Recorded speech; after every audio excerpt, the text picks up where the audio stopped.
Hola, buenos días, buenas tardes a todos. Vamos a comenzar con las 7 herramientas de la calidad. Estas herramientas las propuso Ishikawa, son parte de lo que nosotros venimos viendo como dentro de las herramientas de gestión blanda, es una parte de herramientas duras, son las herramientas duras, ¿no? Dentro de las tecnologías blandas nosotros teníamos herramientas blandas y herramientas duras. Las herramientas blandas, digamos, cegadas por una fuerte subjetividad, son las que vimos la clase pasada. Y esta clase nosotros vamos a ver ahora las 7 herramientas de la calidad, ¿no? Clásicas. Bien, si hay muchas maneras de darlas, a mí me gusta darlas de una determinada manera, quizás por mi experiencia laboral. Yo las trabajé así. Cuando uno quiere implementar un proceso de mejora, las usa en un proceso de mejora, siempre generalmente plantea primero el diagrama de flujo, se mapea el proceso, después dentro de esos procesos que uno considera críticos, coloca la hoja de recolección de datos, después coloca el histograma, después viene el histograma para, digamos, para definir si el proceso es capaz o no, es decir, si todas las piezas las da dentro de la especificación, y después nosotros hacemos análisis de causa, podemos buscar desvíos dentro de la hoja de recolección de datos, y mediante un análisis muy sistemático de la hoja de recolección de datos podemos encontrar una cantidad de causas para los problemas que nosotros estamos buscando. Entonces, generalmente, cuando nosotros tenemos una gran cantidad de causas o problemas a tratar, usamos un Pareto que es para clasificar este tipo de estructuras, ¿no? Clasificar este tipo de causas. Y después, de acuerdo al tipo de problema que sea, si es un problema de proceso, usaremos el diagrama de correlación, después lo vamos a explicar un poquito, y si no, lo usaremos con el diagrama causa-efecto. Una vez que tengo el proceso dentro de control, es decir, debería repetir el histograma, hago lo que se llama un gráfico de control.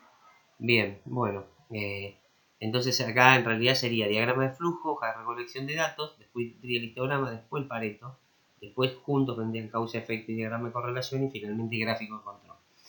Que los gráficos de control dentro de los sistemas de calidad están como un poco explicados de una manera que a mí no me gusta mucho y que tiene que ver con el tema de que solamente se usan para el control estadístico del proceso. Y yo tengo una visión un poquito más amplia, que la aprendí de algunas empresas alemanas y algunas empresas japonesas. Bueno, mirarlo con otros ojos un poquito más de seguimiento de procesos, ¿no? De seguimiento de un proceso. Bien.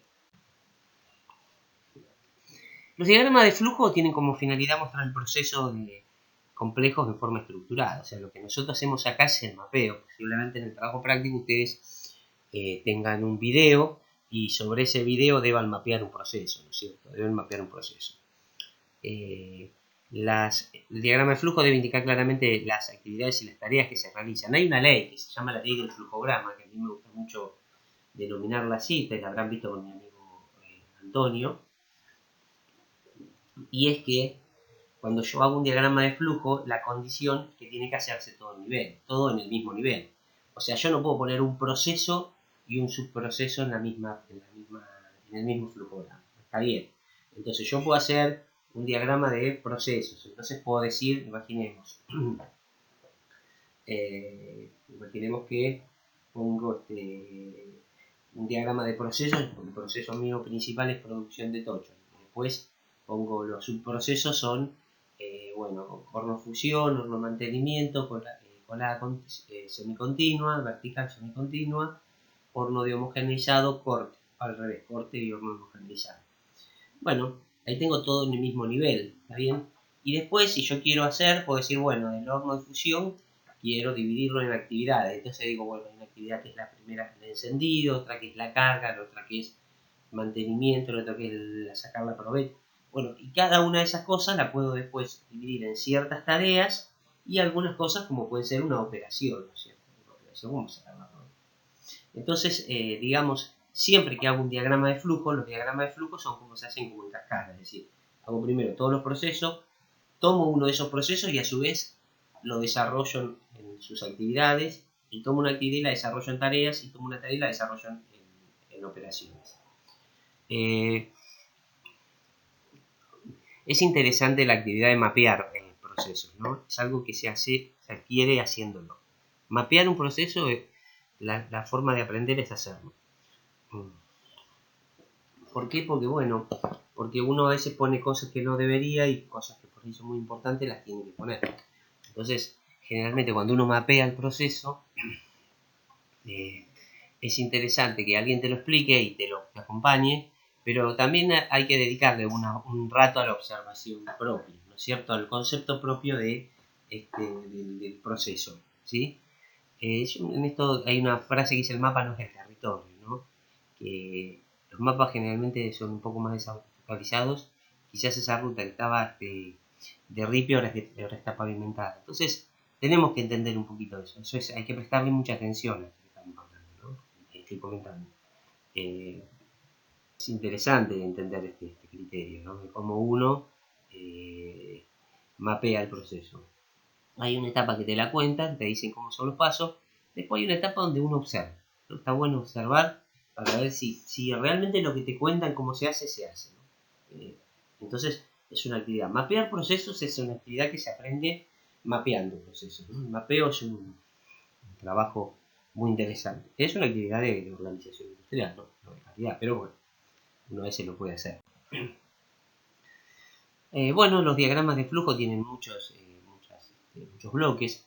A mí me interesan varios bloques. Un bloque de inicio de fin, algún bloque de conector. Básicamente los que me interesan son los de proceso, los de documentación y los de decisión.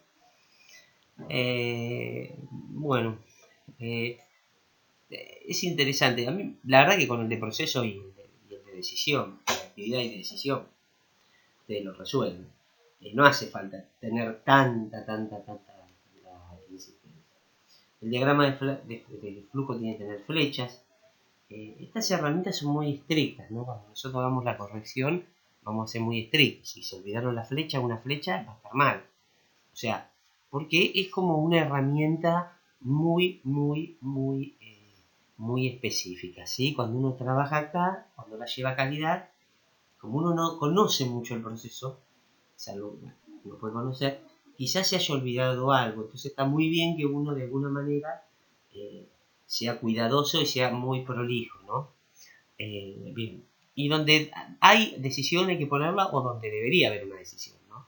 A veces no hay decisión. Yo entiendo que debería haber, voy a poner una decisión. Del histograma terminen siendo los valores correctos.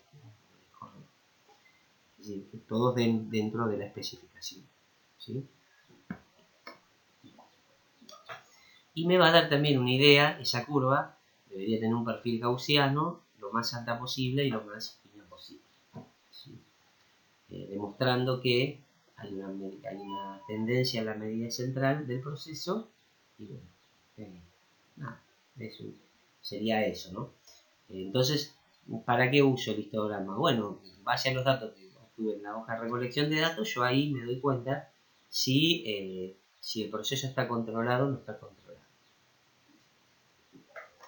O si a veces digo, está controlado, pero la verdad que está muy disperso y quiero que los valores tengan mayor repetitividad. Bueno, puedo hacer también ahí.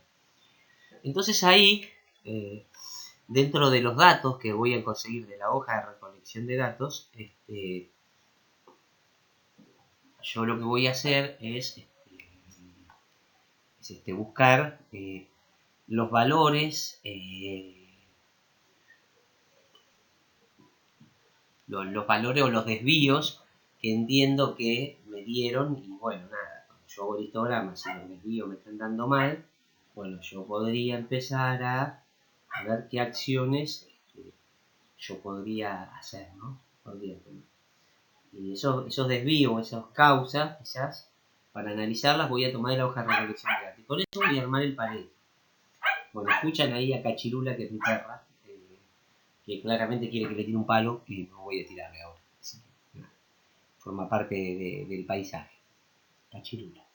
Bueno, el concepto de este diagrama es el hecho que pocas causas producen la mayoría de los efectos. Bueno, esto lo hizo un economista italiano, que decía que el 80% de la riqueza del mundo estaba en 20% de las personas. Bueno, dice que el 20% de las causas produce el 80% de los efectos. Es una conclusión anticipada que se le empieza a cumplir a mi amigo, a mi amigo Ishikawa cuando empieza a estudiar. Le dice, la mayoría de los efectos son, son, eh, son causados por pocas causas. Ahora, eso era antes, ¿no? Porque acá hay un poco también de que decidir. Cuando yo empecé a trabajar en esto, era así, claramente. El 80% de las causas, de los efectos estaban originados por un 20% nada más de las causas que yo analizaba. ¿Por qué? Bueno, porque el proceso era muy inestable, pero hoy los procesos son muy estables. La tecnología, digamos, mejora los procesos. Entonces, no es tan decididamente que una o dos causas te generen. No, hay una diversidad un poco más grande. Igual yo siempre tengo la misma. Bueno, la metodología es muy simple, ¿no?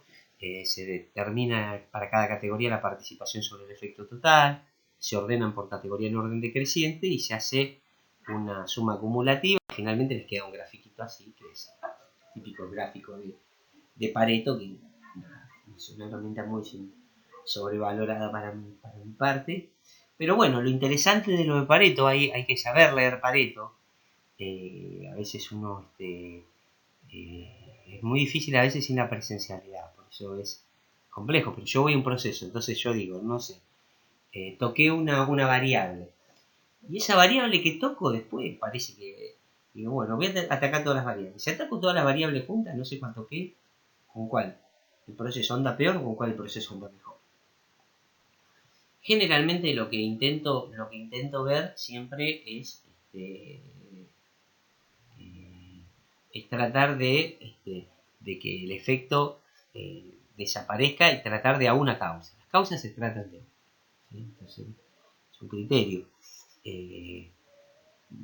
Yo, o si no, hay que demostrar la independencia entre las causas, claro. Lo cual es muy difícil. Podríamos hacerlo mediante un diagrama de correlación, pero hay que demostrar la independencia entre las causas. Si no, yo no puedo atacar, ¿no? O sea, si yo digo, no sé, en efecto es el desgaste en el material, el desgaste en el herramiental. Y yo digo que, no sé, el 70% lo tiene la temperatura y el 50% lo tiene el agarre. Bueno, puedo suponer que son dos variables independientes. Tengo que demostrar que no haya entre esos dos variables una cierta correlación, ¿no? Si no, no cosas que son dependientes.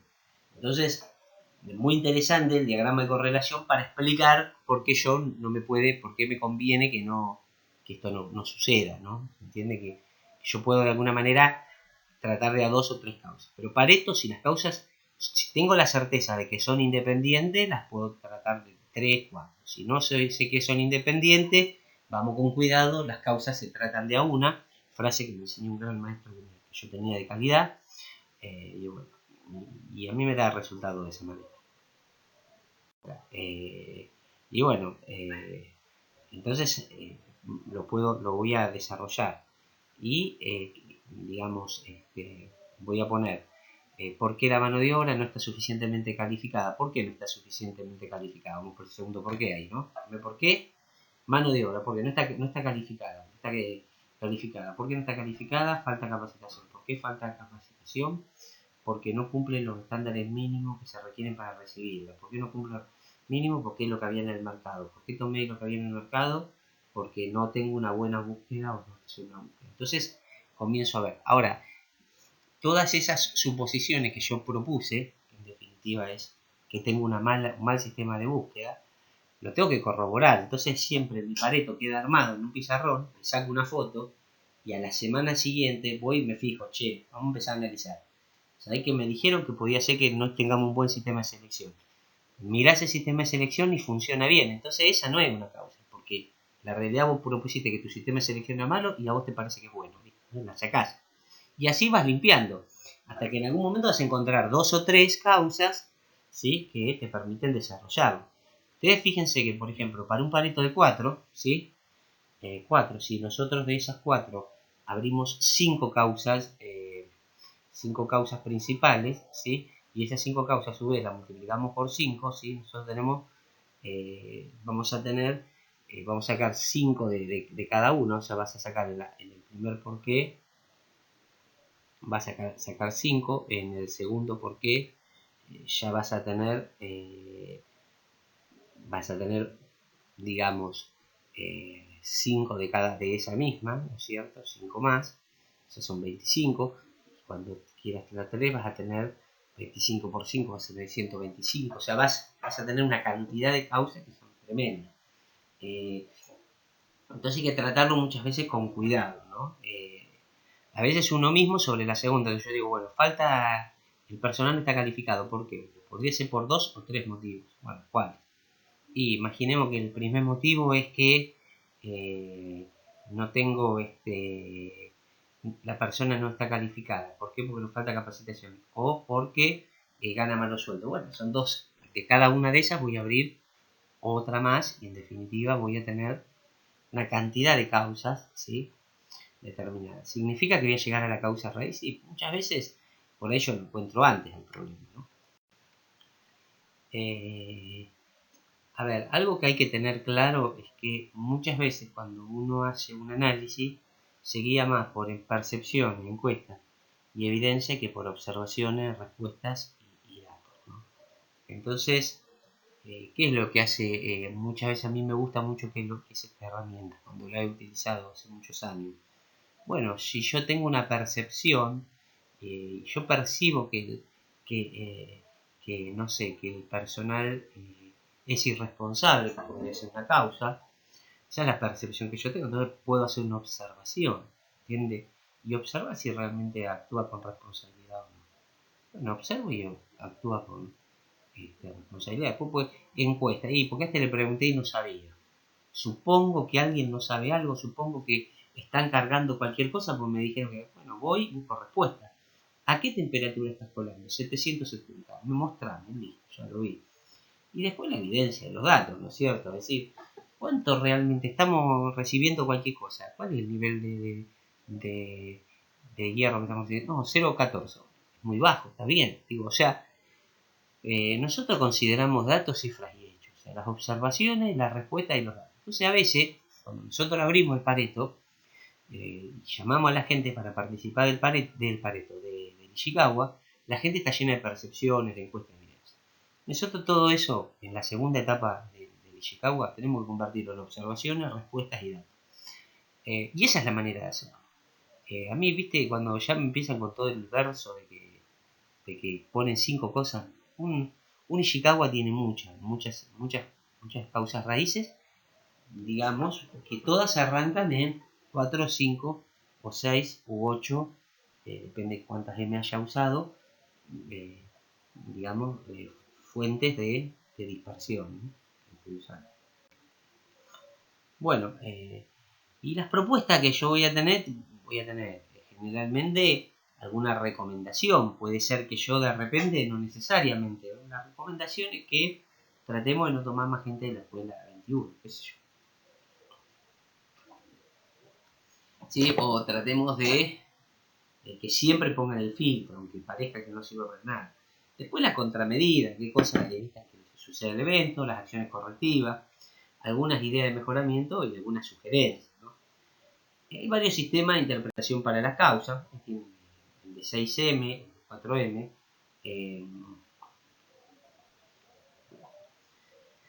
A veces el tema de medición, el tema de medio ambiente cumplen una función importante, es un proceso de entendimiento un poquito más amplio.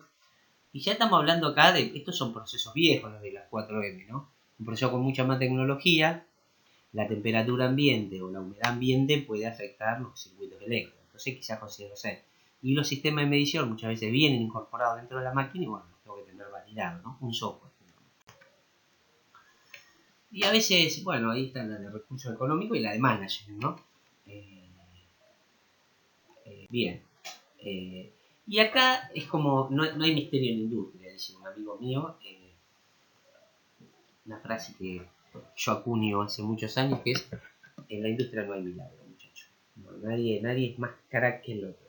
Puede ser un poquito mejor, pero no hay misterio en la industria. Entonces, generalmente se pueden hacer listas para comprobar, como disparadores, ¿no? Para comprobar cómo. Entonces, así para la mano de obra, por ejemplo, nosotros podemos ver si la persona sigue los estándares. Le preguntamos, ¿por qué no sigue los estándares? Bueno, no sigue los estándares porque no tiene conocimiento, porque no le importa, porque nadie le explicó, ¿sí? Y porque nadie le explicó, porque es de otro sector y lo trajeron. Entonces, y así puedo ver, ¿no? Si su eficiencia es aceptable, si está consciente del problema, si es responsable, si está calificado, si tiene experiencia, se le asignó el trabajo adecuado, está sano, tiene bueno, o sea, ustedes con esto pueden como arrancar. Uno, siempre decimos, ¿no? El tipo de calidad no sabe, el que sabe es el especialista. Pero bueno, justamente la metodología está, es para tipos que no saben nada, resuelvan problemas, digamos, con esta metodología, ¿no? Después tenemos la maquinaria, que es la adecuada para la producción, es adecuada su lubricación, si llena la capacidad del proceso, si tiene el adecuado mantenimiento, si es suficientemente precisa, si hace ruido extraño, bueno, ¿no? Está ordenado el sector, los materiales, si tiene error en la cantidad, si tiene error en la identificación, tiene impureza. Ustedes ahí tienen un montón de cosas para resolver, ¿eh? Por eso siempre hay que trabajar mucho con esto. O sea, siempre hay que trabajar con las cosas más o menos de lo que ustedes, como que estos son tips para arrancar, ¿no? Bueno, con respecto al método de trabajo, si es seguro, si es adecuado, si está estandarizado, si es un método eficiente. Bueno, ustedes ahí como que trabajan. Lo mismo va a pasar con el medio ambiente y lo mismo con la medición, ¿no? Bueno, es una herramienta súper potente esta, ¿no? Pero bueno, la usamos cuando realmente estamos con un problema grave, ¿no? Porque tenemos un montón de otras herramientas que podríamos haber utilizado previo a esto.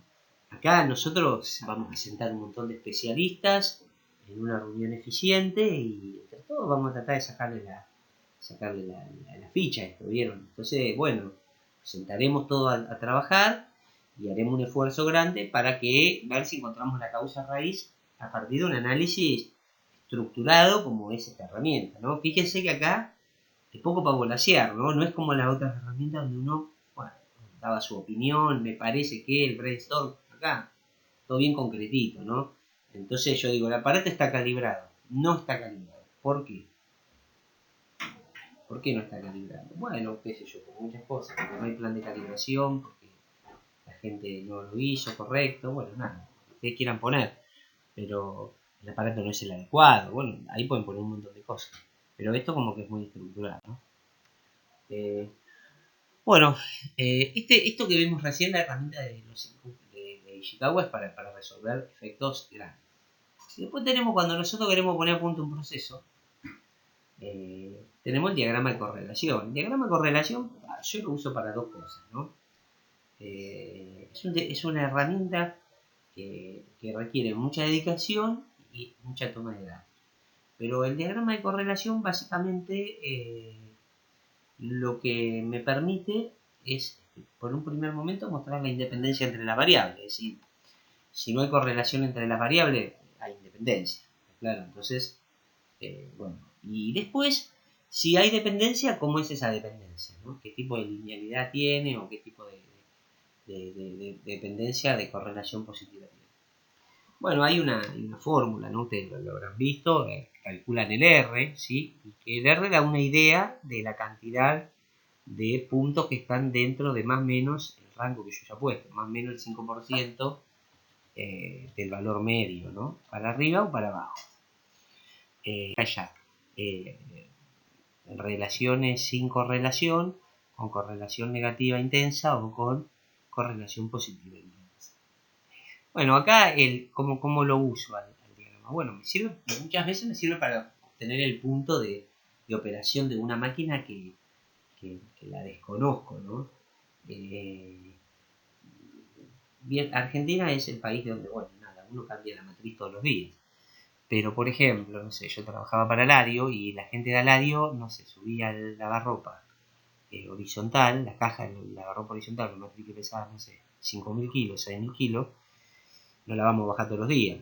Entonces ahí se podía trabajar, porque todo el año la máquina iba a hacer esa matriz para hacer el cuerpo del lavarropa.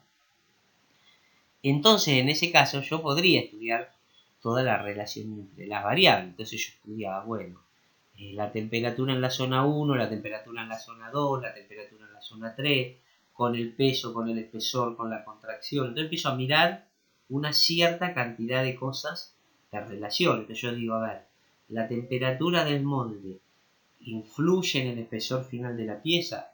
Bueno, sí, o en la variación de la dispersión final de las distintas espesores a lo largo de la pieza. Bueno, puede ser, miraba, buscaba la correlación. Si hay correlación y es positiva, bueno, la tengo que analizar.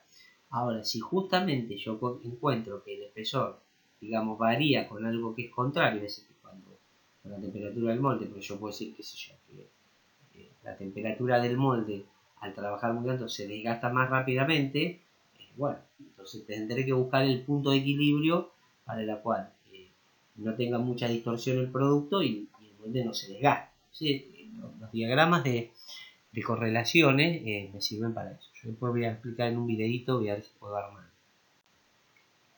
Bueno, bien. Por último, los gráficos de control. Una vez que yo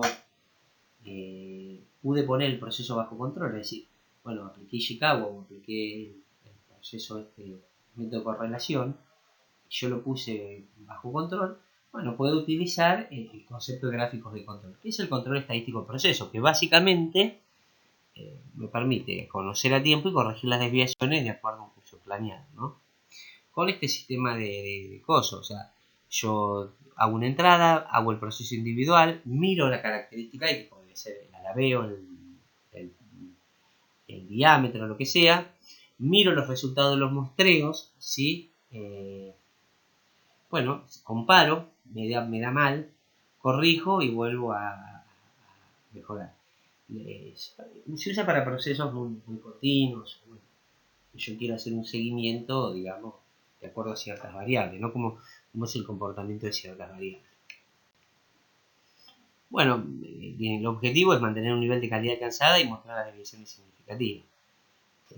Entonces, interesante siempre, porque acá muchas veces todo el mundo aplica control estadístico de procesos, pero no es solamente control estadístico de procesos, hay otras cosas para poner acá. Entonces, se debe, dice, determinar la característica del proceso a evaluar, dice, se debe definir el modelo matemático a aplicar, es decir, qué vas a usar. No es lo mismo si es una variable lineal que es una variable discreta o es binaria, ¿no es cierto? Usaría otra serie. Y después el tamaño y la frecuencia de la toma de muestras, qué cantidad de piezas voy a medir y cada cuánto. Y bueno, defino los límites a considerar, las variables aleatorias o variables operacionales, como puede ser la temperatura en un horno, por ejemplo.